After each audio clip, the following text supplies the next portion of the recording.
Halo para pendengar, dimanapun kalian berada. Selamat datang di konten detail kecil terbalik. Konten dimana gue mencari referensi, easter egg, parodi, dan juga kemunculan suatu anime di cerita yang lain. Kalau butuh contoh, sebelumnya gue udah pernah ngebuat konten detail kecil terbalik K-On!, sang anime dewa, dan Castle in the Sky, sang anime legend.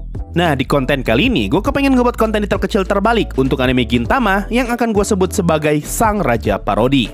Seperti yang sudah kita ketahui, Gintama adalah anime yang sangat terkenal suka menyinggung anime lain, entah dalam bentuk parodi, referensi, mention, cosplay, sarkas, dan segala macamnya. Jadi tidak heran jika kalian akan menemukan berbagai macam parodi anime lain ketika lagi nonton Gintama. Tapi pernahkah kalian kepikiran apakah di luar sana ada anime yang pernah menyinggung atau memparodikan anime Gintama? Nah, setelah ngebuat cukup banyak konten detail kecil, gue berhasil menemukan beberapa anime yang sempat memasukkan referensi Gintama ke dalam animenya. Dan setelah gue menyelam di internet, ternyata masih ada beberapa anime lain yang juga pernah menyinggung soal Gintama.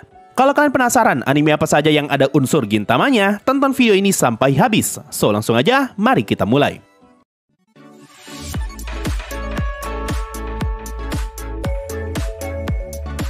Referensi pertama ada di anime Saikano Season 1. Di episode 9 anime Saikano, Tomoya datang ke acara Comiket untuk menemui orang tuanya Eriri agar dia diberi izin untuk bisa menemui Eriri di malam hari.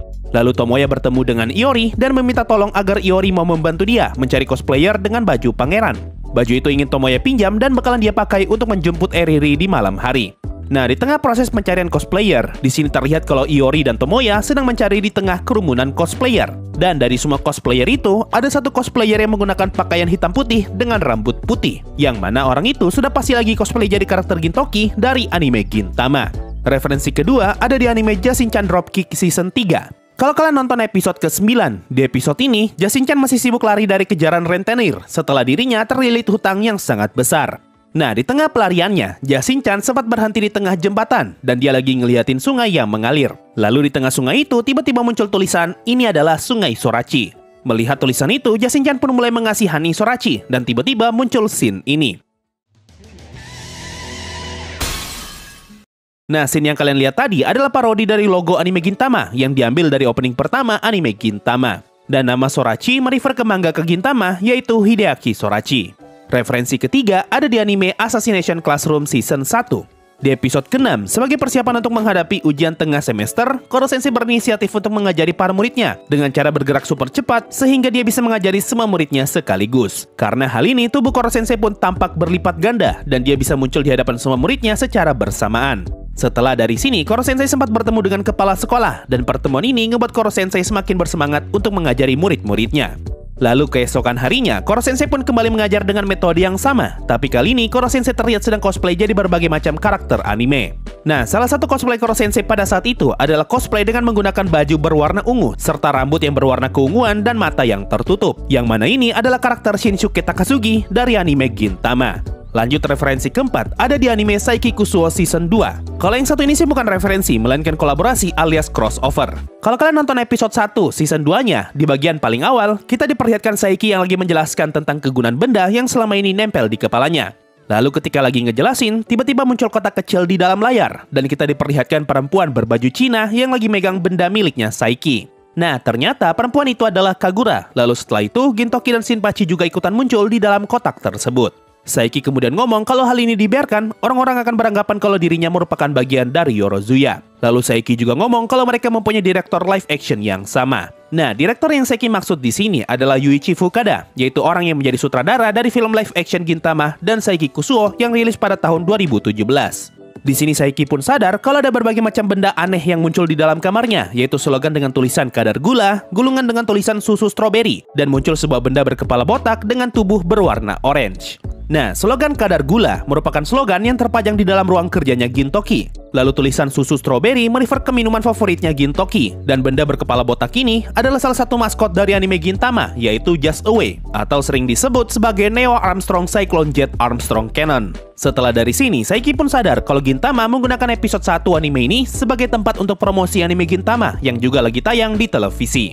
Lanjut referensi kelima yang juga masih crossover, yaitu crossover dengan anime Skate Dance. Di episode ke-26, setelah Boson baru saja menyelesaikan permintaan untuk menangkap monyet, Boson berharap agar ada sesuatu yang heboh terjadi. Lalu tiba-tiba Gintoki, Kagura, dan Shinpachi muncul di tengah-tengah ruangan klub. Shinpachi kemudian ngomong kalau ini adalah episode kolaborasi antara Gintama dengan Skate Dance. Di sini, karakter Skate Dance kena singgung habis-habisan sama karakter Gintama karena Skate Dance mempunyai konsep cerita yang mirip seperti Gintama dan sering disebut sebagai Gintama versi anak sekolahan. Nah, alasan kenapa cerita Skate Dance bisa mirip dengan Gintama karena mangaka Skate Dance dulunya adalah asistennya Hideaki Sorachi ketika dia lagi ngebuat Gintama.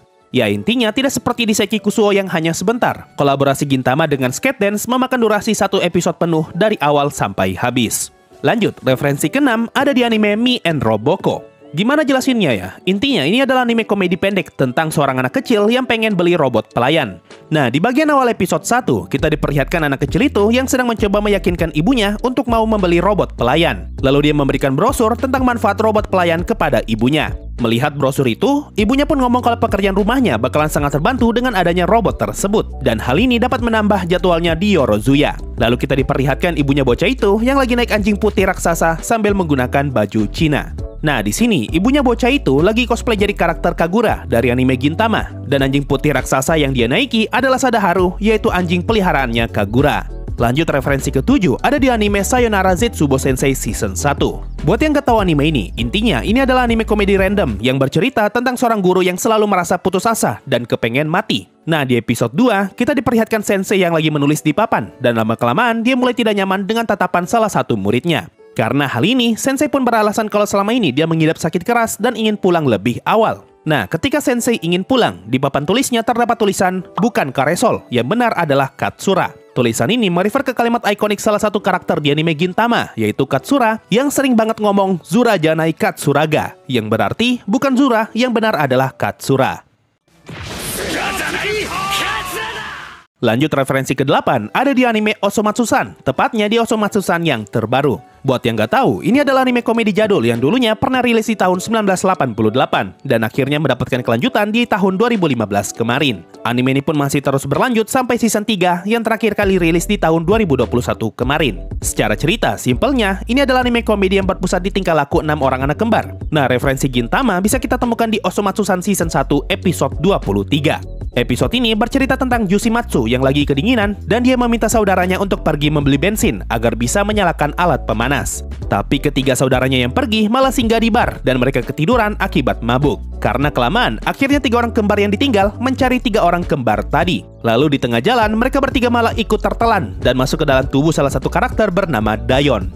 Nah, di dalam tubuh Dayon ini ada banyak banget barang random berserakan dan di antara semua barang itu terdapat mainan Just Away berwarna biru. Seperti yang sudah gue jelasin di referensi sebelumnya, mainan ini adalah salah satu maskot di anime Gintama. Nah, selain Just Away, di scene lainnya kita bisa melihat sesuatu berwarna putih dengan mata bulat. Benda putih itu merefer ke salah satu karakter paling ikonik sekaligus maskot di anime Gintama, yaitu Elizabeth, seorang om-om yang pakai kostum bebek yang kalau ngomong selalu menggunakan papan. Lanjut, referensi ke-9 ada di anime Hyperdimension Neptune. Gue agak bingung nih cara ngejelasin cerita anime ini. Intinya, anime ini bercerita tentang 4 dunia yang mengambil referensi dari nama-nama konsol seperti PlayStation yang merefer ke PlayStation, Lowi yang merefer ke Nintendo Wii, Landbox yang merefer ke Xbox, dan Bela Neptune yang merefer ke Sega Saturn. Lalu setelah perang konsol berakhir, keempat dunia itu akhirnya berdamai dan dimulailah cerita anime ini mengenai perwakilan setiap dunia yang saling bertemu agar mereka bisa mempertahankan perdamaian. Walaupun premisnya terdengar berat, tapi sebenarnya ini adalah anime ringan yang penuh dengan karakter imut. Nah, referensi Gintama bisa kita temukan di episode 3, ketika semua karakter kita sedang mencari kamarnya Vert, yaitu perwakilan dari dunia Landbox. Lalu di saat sedang mencari, Neptune secara tidak sengaja malah menemukan kamar yang penuh dengan pernak-pernik anime. Nah, ketika Neptune membuka pintu, di sini kita sempat diperlihatkan beberapa figur anime yang tergeletak di lantai, dan salah satu figur itu terlihat sangat mirip dengan Gintoki dari anime Gintama. Lanjut, referensi ke-10 ada di manga Witch Watch. Buat yang nggak tahu, ini adalah manga komedi tentang seorang pria keturunan ogre yang ditunjuk untuk jadi familiar dari seorang penyihir, dan mereka berdua dulunya adalah teman masa kecil. Nah, manga ini berasal dari orang yang sama dengan yang ngebuat Skate Dance, yaitu Kenta Shinohara. Seperti yang sudah gue jelasin di referensi sebelumnya, Kenta Shinohara dulunya adalah asisten Hideaki Sorachi, yaitu orang yang ngebuat Gintama. Jadi tidak akan heran jika manga ini mempunyai referensi Gintama. Nah, di chapter 51, salah satu karakter manga ini yaitu Morihito menceritakan sebuah kisah tentang seorang asisten mangaka yang bekerja bersama gorila. Kisah ini tentu saja merefer ke masa lalu Kenta Shinohara ketika masih bekerja bersama Sorachi Hideaki, di mana Sorachi Hideaki sangat identik dengan ilustrasi mangaka gorila. Lanjut, referensi ke-11 ada di manga Tokyo Ghoul Re. Kalau judul yang satu ini kalian sudah pasti tahu, jadi gue tidak perlu lagi ngejelasin apa itu Tokyo Ghoul. Nah, di chapter 137, salah satu karakter Tokyo Ghoul Rei yaitu Furuta terlihat sedang asik membaca majalah Shonen Jump dan dia ngomong kalau Gintama adalah yang terbaik. Dan referensi terakhir, atau lebih tepatnya kolaborasi, ada di manga Shokugeki no Soma. Di chapter spesial 116,5, diceritakan kalau Erina sedang mengadakan jamuan makan spesial yang akan dihadiri oleh orang-orang hebat. Dan ternyata, para tamu yang datang adalah para karakter wanita dari judul Shonen Jump lain. Dan salah satu karakter yang ikut datang adalah Kagura dari anime Gintama. Nah itu tadi semua referensi, parodi, cameo, dan kolaborasi Gintama di anime dan manga lain yang telah berhasil gua kumpulkan. Kalau ternyata masih ada referensi atau parodi lain yang gua lewatkan, silahkan tulis di kolom komentar. Kalau banyak, mungkin gua bisa ngebuat part 2-nya. Mungkin itu saja untuk video kali ini, makasih semuanya sudah mendengarkan, dan bye-bye!